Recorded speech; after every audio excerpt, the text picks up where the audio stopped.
Glamour, আত্মবিশ্বাস ও আন্তর্জাতিক স্বপ্নকে সঙ্গে নিয়ে জাঁকজমকপূর্ণ আয়োজনে সম্পন্ন হয়েছে মিস পেটিট গ্লোবাল বাংলাদেশ 2026-এর করোনেশন অনুষ্ঠান। দেশে পেজেন্ট অঙ্গনে বিশিষ্ট ব্যক্তিত্ব, ফ্যাশন ডিজাইনার ও আমন্ত্রিত অতিথিদের উপস্থিতিতে অনুষ্ঠানটি হয়ে ওঠে প্রাণবন্ত ও স্মরণীয়। ক্রাউন শুধুমাত্র বিউটির প্রতীক নয়, এই ক্রাউনটি রেসপন্সিবিলিটি, স্ট্রেংথ এবং লিডারশিপের প্রতীক। এবারের প্রতিনিধি হিসেবে কবিতা আক্তার বিথিকে আনুষ্ঠানিকভাবে মিস পেটিট গ্লোবাল বাংলাদেশ হিসেবে অ্যাপয়েন্ট করা হয়েছে। এটি কোনো প্রতিযোগিতামূলক নির্বাচন ছিল না, বরং তার পূর্বের জাতীয় পর্যায়ের অভিজ্ঞতা, আত্মবিশ্বাস ও মঞ্চ উপস্থিতির ভিত্তিতেই এই দায়িত্ব দেওয়া হয়েছে। পেজেন্ট অঙ্গনে পূর্ব অভিজ্ঞতা থাকায় বিথিকে একজন সম্ভাবনাময় প্রতিযোগী হিসেবেই দেখছেন সংশ্লিষ্টরা। যদিও আন্তর্জাতিক আসরের আগে প্রস্তুতির সময় মাত্র 1 মাস, তবুও আয়োজকরা আশাবাদী এ সময়ের মধ্যেই নিজেকে যথাযথভাবে প্রস্তুত করে ভালো ফলাফল এনে দিতে পারবেন তিনি। অনুষ্ঠানের বিশেষ আকর্ষণ ছিল স্যাশিং ও ক্রাউনিং পর্ব। বিথিকে স্যাশ পরিয়ে দেন রিজুভা ওয়েলনেসের প্রতিষ্ঠাতা এবং মিস বাংলাদেশ ইন ট্রেনিং এর পরিচালক ডক্টর তাওহিদা রহমান ইরিন। ফুলেল শুভেচ্ছা জানান দ্য মিস গ্লোব বাংলাদেশ 2025 জেসমিমা জেমিম, আর তাকে মুকুট পরিয়ে দেন মিস অরা বাংলাদেশ 2023 ইসরাত শারমিন খান। এটি পুরো আয়োজনকে এনে দেয় এক অনন্য মর্যাদা।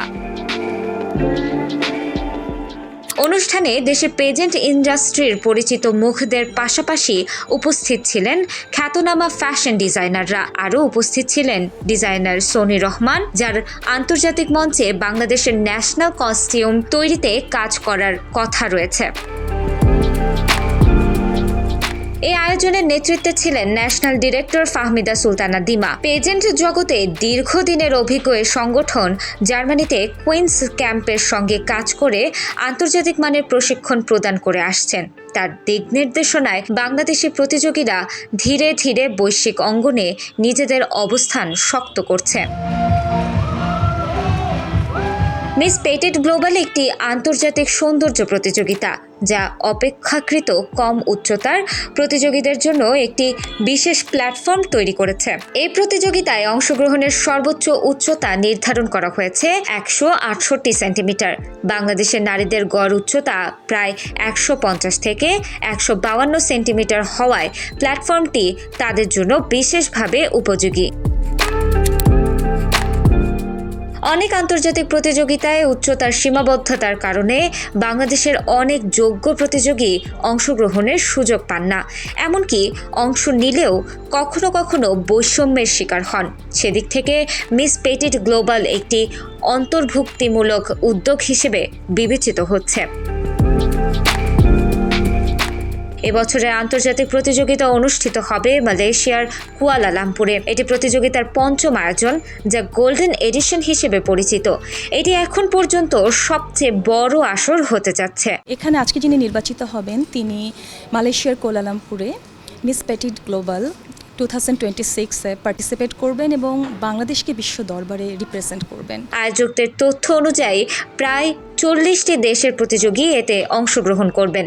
আগামী 5 থেকে 11 মে পর্যন্ত চলবে এই আয়োজন, যার গ্র্যান্ড ফিনালে অনুষ্ঠিত হবে 10 মে। সব মিলিয়ে এই করোনেশন অনুষ্ঠান শুধু একটি আনুষ্ঠানিক আয়োজন নয়, বরং বাংলাদেশের জন্য আন্তর্জাতিক মঞ্চে নতুন সম্ভাবনার দ্বার উন্মোচনের এক গুরুত্বপূর্ণ সূচনা। এখন সবার নজর কবিতা আক্তার বিথির দিকে। স্বল্প প্রস্তুতির সময় নিয়েও তিনি কতটা সফলভাবে বিশ্বমঞ্চে দেশের প্রতিনিধিত্ব করতে পারেন, সেটি দেখার অপেক্ষা।